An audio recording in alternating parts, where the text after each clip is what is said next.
welcome back to this week's episode. What do I gotta say? There's not much to do, there's not much to think.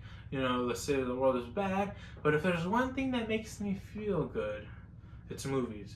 But if there's also one thing that makes me feel even better, is when I have a favorite actor who I know a bunch of their movies. Now you might be wondering why I talk about an actor. You might be wondering, who is this actor? Unfortunately, it's not who you think it is, for you guys, unfortunately. But, like my therapist says, we can turn an unfortunate into a fortunate. So let's reframe this. You guys are about to find a new actor if you guys don't know who he is.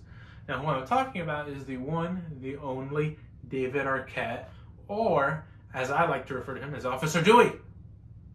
Now you might be wondering, well, what's the big deal about him?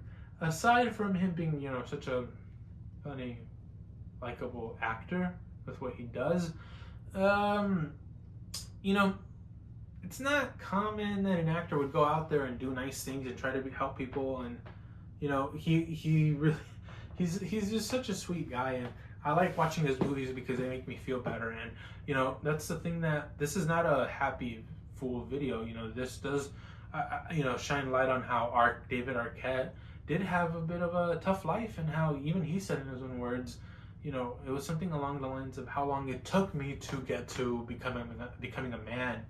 And I know that now women just want men to become men, and oh my god, it is so hard. So hard.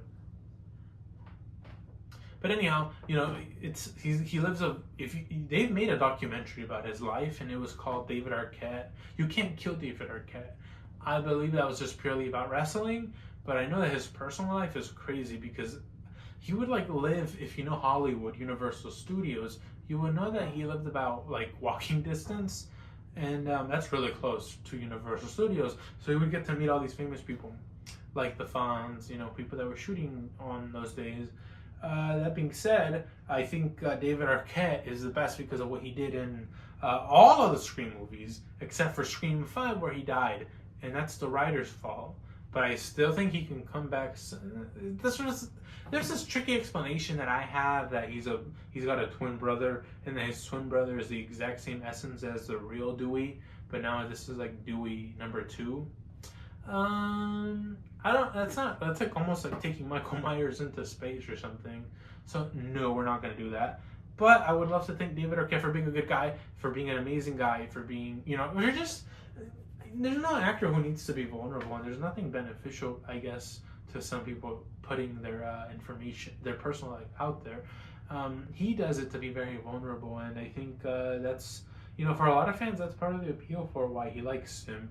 And that's why you probably have to be careful what panel you go to for Comic-Con, because you don't want to go there and it has all the amazing legacy characters, except it's missing like David Arquette, you know, Matthew Lillard, Steve Aldridge, you know, Neve Campbell, you know, Rosa McGowan, I already said Matthew Lillard, Steve Aldridge, that's it. Amy Kennedy. Shooting videos is tiring, so I'm not going to say to drop a like, because that's rude. So don't drop a like.